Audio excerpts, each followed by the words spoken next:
Hey guys, welcome back to my channel. Today I'll be talking about the anatomy of the facial nerve. Now today I will not be going into details about the anatomy of facial nerve.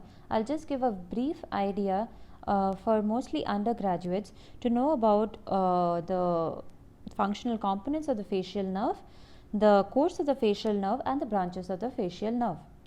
Now coming to introduction to the facial nerve. The facial nerve is the seventh cranial nerve. It is a nerve of the second branchial arch. It runs from the pons to pyramid. You can remember this P to P, pons to pyramid. It is a mixed nerve which has both motor, sensory and parasympathetic axons in it. The sensory component of the facial nerve is known as the nerve of Risberg. There are myelinated axons and unmyelinated axons in the facial nerve. Now coming to functional components of the facial nerve, there are 5 functional components. These are, the first is a special visceral or the branchial efferent component which supplies the muscles which are derived from the second branchial arch, which are mostly the muscles of the facial expression. Next is the general visceral efferent component which gives secretomotor fibers to the lacrimal, submandibular and sublingual glands and smaller secretory glands in the nasal mucosa and the palate. Third, there is a special visceral afferent component which carries taste from the anterior two-thirds of the tongue via the chorda tympani and soft and hard palate via the greater superficial petrosal nerve. Next is a general sensory afferent component which carries cutaneous sensation including pain from the posterior aspect of the external auditory canal. And the fifth component is a general visceral afferent component which carries pain from the tongue and the oropharynx. Now, these are the functional components of the facial nerve. Now, if you look at this picture over here, you will be seeing the first as I described with a special visceral efferent component which is supplying the muscles of the face. This arises from the motor nucleus of the facial nerve and then goes to supply the muscles of the face. The second component is a general visceral efferent component which arises in the superior salivary nucleus and it carries via the chorda tympani nerve and via the greater petrosal nerve to the lacrimal glands and the submandibular and the sublingual glands. This is the secretomotor component. Next is a special visceral afferent component which arises from the nucleus of the solitary tract and this is responsible for carrying the taste sensation from the anterior two-thirds of the tongue. The fourth component is a general sensory afferent which is arising from the spinal nucleus of the trigeminal nerve and this is carrying the cutaneous sensations from the skin of the ear. So, these are the functional components of the facial nerve. Coming to nucleus of the facial nerve has 4 nuclei as I was just mentioning. The motor nucleus of the facial nerve which is responsible for the motor function. This is the motor nucleus of the facial nerve. Next is the superior salivary nucleus which is responsible for the secretomotor functions. This is the blue one here is the superior salivary nuclei. The third one is the nucleus of tractus solitarius which receives taste sensation, the green one over here. This is the nucleus of tractus solitarius. And the fourth nucleus is the spinal nucleus and tract of the fifth nerve and that is responsible for the somatosensory function. The yellow one over here as you can see is that. So, now after taking origin, the motor fibers take origin from the motor nucleus of the facial nerve and after taking its origin, it winds round the abducent nucleus. This red one here is the abducent nucleus. And after winding around, it forms an elevation which is known as the facial colliculus and then it hooks around it and then it is joined by the sensory root of the facial nerve and hence it moves forward from there. The clinical importance of this is that the facial nerve hooks around the nucleus of the 6th cranial nerve.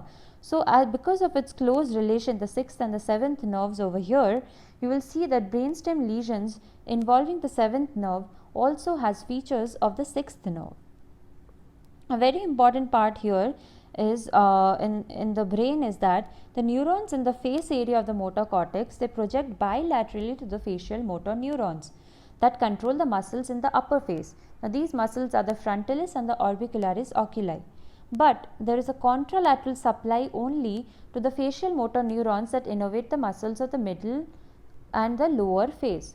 So when it comes to upper face, there is a bilateral innervation, and when it comes to middle and the lower face, there is a contralateral innervation. The importance of this is that the function of the forehead will be preserved in supranuclear lesions because of these bilateral innervation.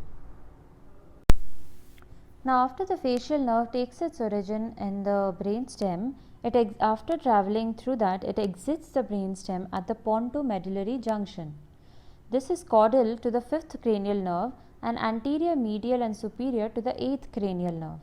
As you can see over here, this is the facial nerve over here, and this is where it is exiting the brainstem at the pontomedullary junction. So the motor root of the facial nerve crosses the CP angle with the 8th cranial nerve and the nerve of the Risberg. Then the subsequent course of the facial nerve is divided into intratemporal and extracranial portion. Now coming to course of the facial nerve. The course of the facial nerve can be divided into 3 parts: the intracranial part, intratemporal and the extracranial part.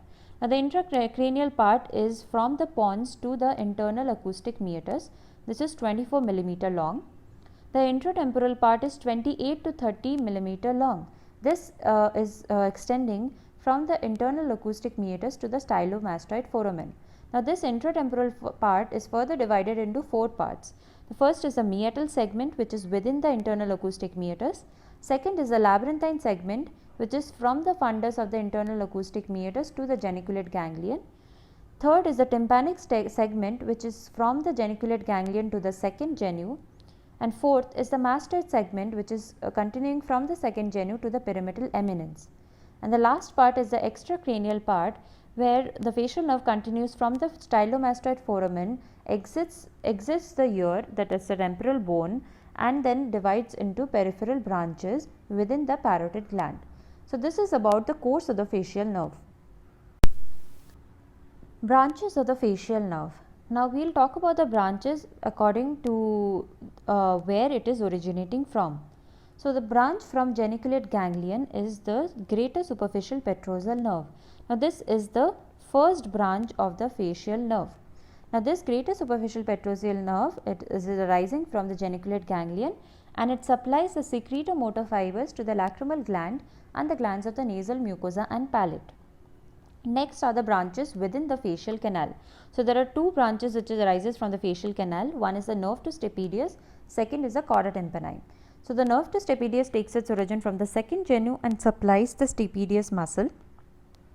The chorda tympani originates from the mastoid segment 5 mm proximal to stylomastoid foramen, and it supplies secretomotor fibers to the submandibular and sublingual glands, and it also brings taste sensation from the anterior 2/3 of the tongue. Next we move on to the branches in the neck and the face.